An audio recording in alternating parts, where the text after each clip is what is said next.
Only thing is when you infiltrate, you have to be at least 12 inches away and in cover, or if you're 18 inches away, you can be in the open. So infiltrate's pretty cool. Also, if you have infiltrate, if you look at your rule book on the scenarios, it allows some other cool things that you can do with the special outflank rule.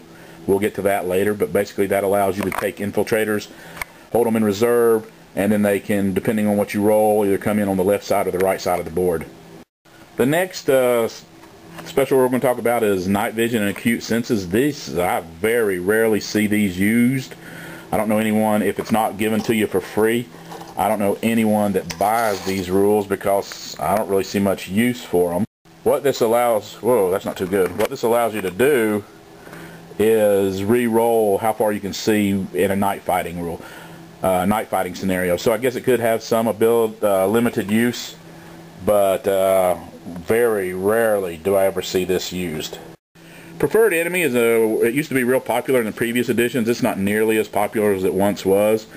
Preferred enemy, a lot of the Tyranids have it, and I think like Black Templars also have it. What preferred enemy does is it lets you re-roll your misses in close combat, basically, but not against a vehicle that doesn't have a weapon skill. So if you roll up to smack a tank, you don't get to re-roll your misses, but if you roll up to smack a walker or something, then you would, because it has a weapon skill.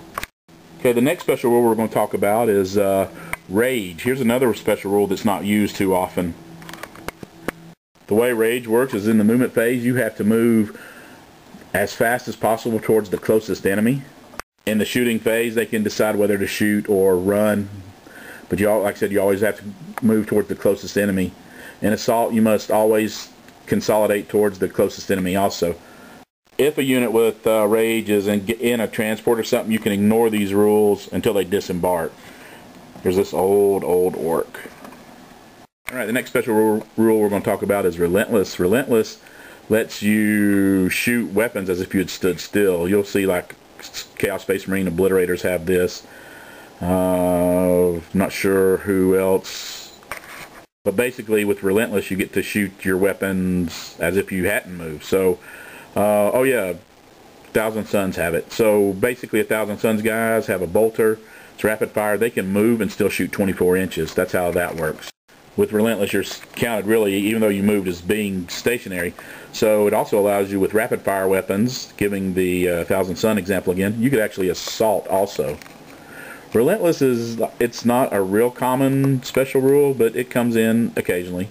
Alright, the next special rule we're going to talk about is Skilled Rider.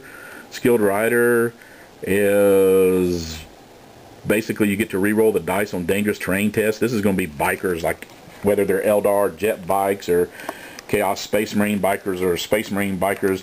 Basically you get to re-roll the dangerous terrain test, which if you know is a 1, then you get to re-roll that. Okay, Slow and Purposeful, that's the Obliterator rule I was thinking for. It's very similar to Relentless. However, it is a little bit different than Relentless. It's Relentless, but also anytime you roll to move a unit that has Slow and Purposeful, you roll a d6. They don't move 6 inches automatically.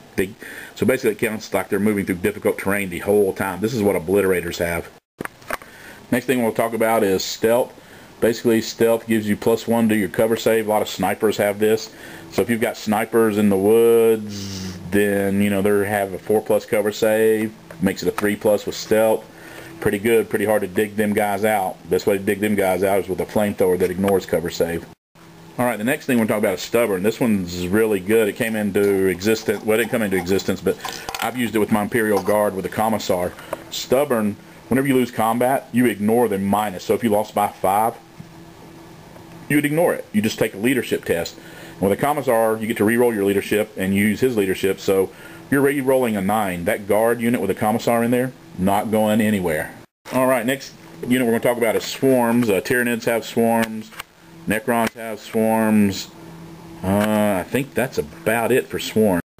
One thing to note that all Swarms have Stealth, so they get a +1 cover save.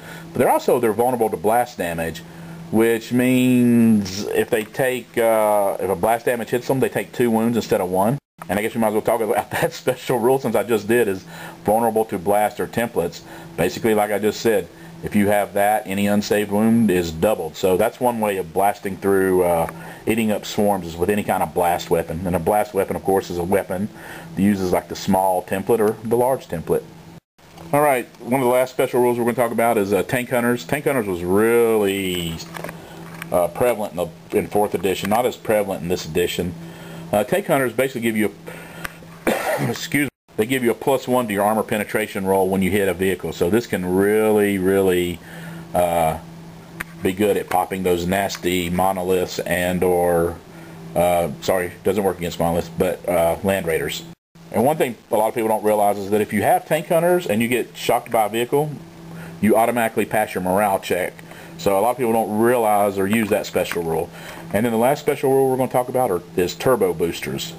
Turbo boosters is basically bikes, and jet bikes use this rule.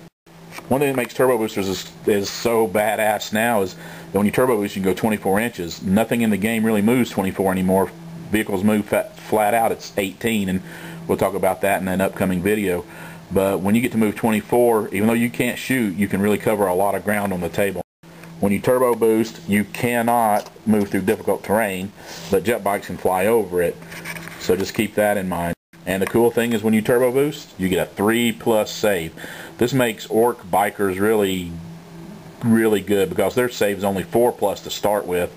Chaos Space Marines and regular Marines, they have 3+ saves or whatever on theirs. It doesn't really help them that much, but this does help orc bikers. And of course, if you're going flat out and moving 24 inches, then you can't go to ground. That only makes sense.